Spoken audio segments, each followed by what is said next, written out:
Hello my quilting friends! My name is Leah Day and welcome to this tutorial. We are going to learn how to quilt this design together today. It's called Pyramids in the Sun. So the first step to Pyramids in the Sun is to stitch our half circle shapes, go inside and fill that in with some echoes. And as you can see, my echoes are not looking all that perfect today, so I am embracing that and making this intentionally messy.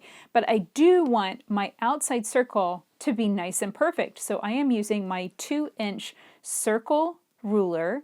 And I'm using this side of it. I just simply find this side to be easier to do whenever I am working off of an edge. I'm close to my rail right here, and I want these circles to be going this way. If I was going the other way, it would probably be easier to use the opposite side of this ruler, but this one really is my favorite for this particular direction.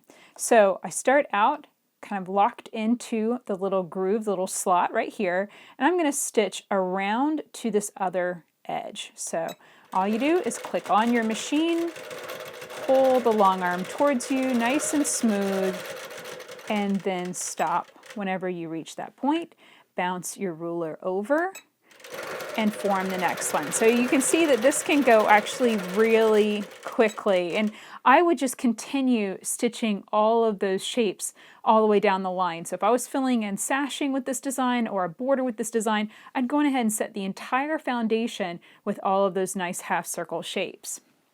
Okay, so now I want to go inside, and I told you I'm doing a little bit of messy echoing, and that's okay. I'm first stitching back through, and I'm going to aim about 1/2 of an inch inside the circle and then stitch an echo. And this is the thing, you know, we can't get good at stitching any sort of echo, messy or otherwise, until we practice. And so the first stage is I thought, okay, well maybe I could just practice stitching those and see how that looked. And you know, it's nice, but it was not perfect enough for me to just leave it there. It looks a little messy and not all that pretty. So I found going back in and coming in with 2 or 3 passes between that area really, I think, makes it look just a little bit better. It makes it look intentional, like, you know, a kind of a kid's crayon drawing. You know, it's just, you know, I'm not aiming for perfection here, and that's very obvious. So, you know, when I'm on my home sewing machine, obviously I can quilt just a little bit more perfectly. When I'm on my long arm, I'm still working to build those muscles and that skill, and the only way to build that is to simply stitch designs like this. A little messy, yes, but it's a work in progress. All right, so I am super happy with that. Now I'm going to stitch down and let's fill in our pyramids, and then after I get that area stitched, then we'll come in with our flame shapes to finish off the design. So now I'm working on the pyramid side, and as you can see, I am doing this a lot more formal with pen stripes. So a spacing of a 1/4 inch, 1/2 inch, 1/4 inch, and leaving the center part open. And in order to get a little bit more control on my long arm, I am putting a bag of beans here. I have a ruler base underneath the quilt, and I want to make sure that the bag of beans stays more or less centered up behind my needle. So I'm going to have to continually shift that as I work down the line. Okay, so the pyramids can be all different sizes, and the way to make sure that they're nice and straight is to mark a line. I just lined up a ruler with the spacing between my circles and made sure that that was nice and straight. Obviously, whenever you have this on a quilt, you're going to have seam lines that you can go off of too. And I just lined this up and I marked a straight line. So right now I'm going to do basically point to line quilting. I'm lining up my ditcher ruler here.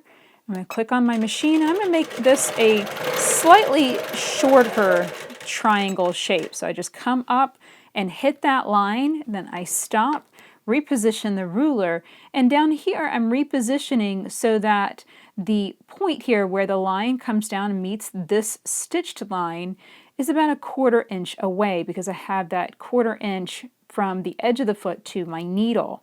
So I'm aiming and lining this up this way so that way my needle will hit that point exactly. And if it doesn't, that's okay. It's not the end of the world if it's not perfect. But that turned out pretty good. Now I'm going to travel stitch down just a bit. And like I said, I'm aiming for a little bit more perfection this time around, just simply because I can, because I have a straight edge ruler that's going to enable me to stitch these lines nice and straight and evenly spaced. I remove my bag of beans here. I can rearrange this. And I'm just using the etched lines on this ruler in order to line up and help guide the design. Just like so. Now I want to travel stitch down a little bit more, and I'm going to do a 1/2 inch spacing. So now this time I'm just visually looking at the back side of that foot between that line of stitching and my foot. I'm looking for that to be about a 1/2 inch, sorry, 1/4 inch right there. Again, doesn't have to be perfect because, you know, really, unless you want to go to the trouble of marking everything, it doesn't have to be, you know, and even that little blip there where I kind of went over just a little bit awkwardly, that's going to be okay too.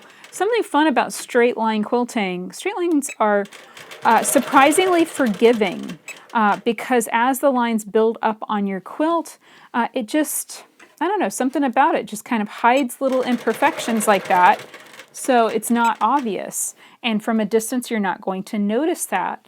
Now, turning a corner is obviously going to be something that I think that would be best worked out on your individual quilt and with graph paper to figure out how exactly you want to turn that corner.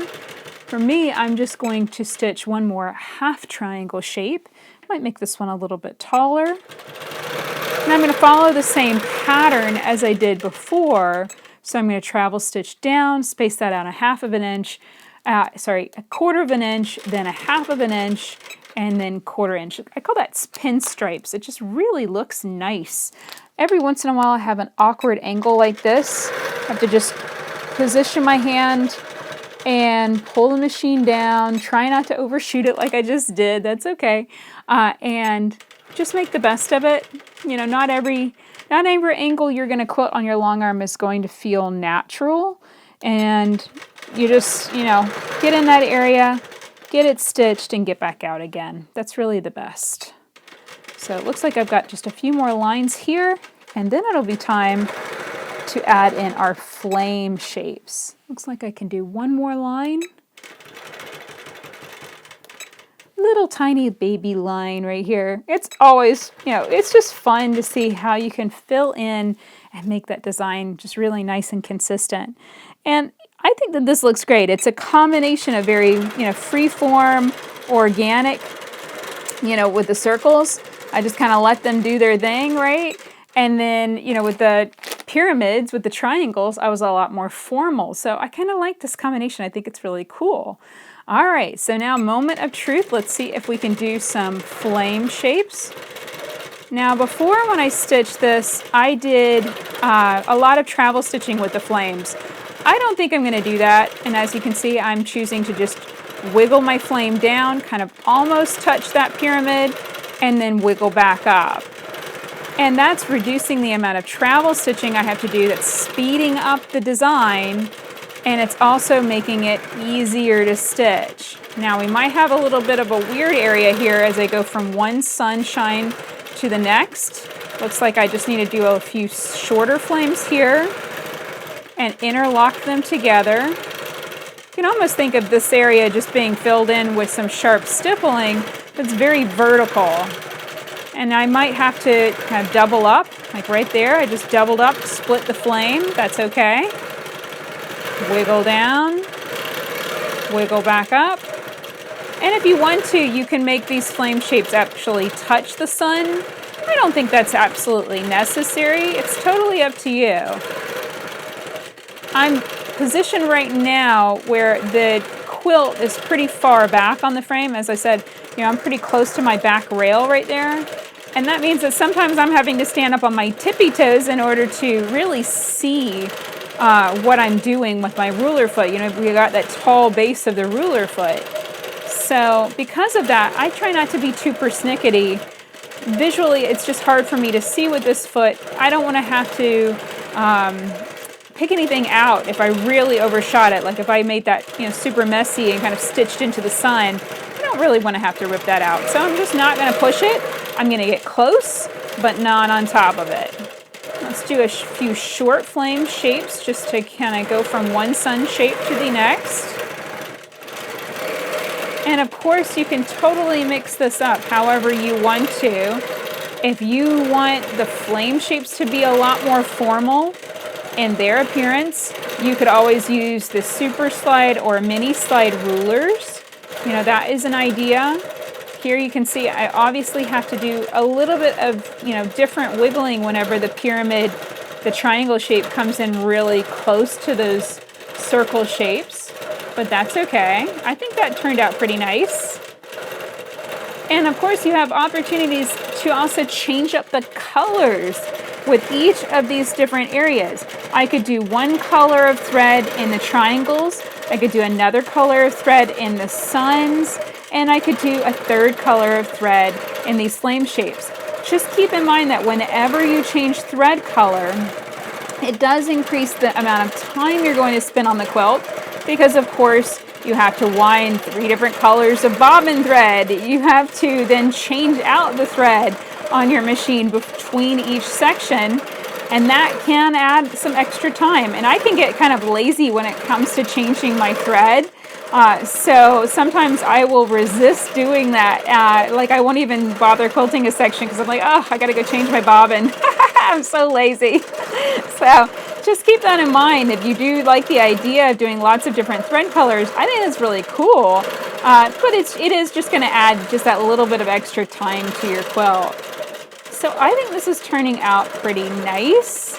It is filling in, and I think that this is going to be a super cool texture for borders. You could, of course, expand this design. This space here that I've been working in is 4 inches wide, but of course you could expand this. You could make it wider. You could make the circles bigger, and you could make the triangles bigger, however it needs to go for your quilts. So that's it for this video, and that's it for Pyramids in the Sun.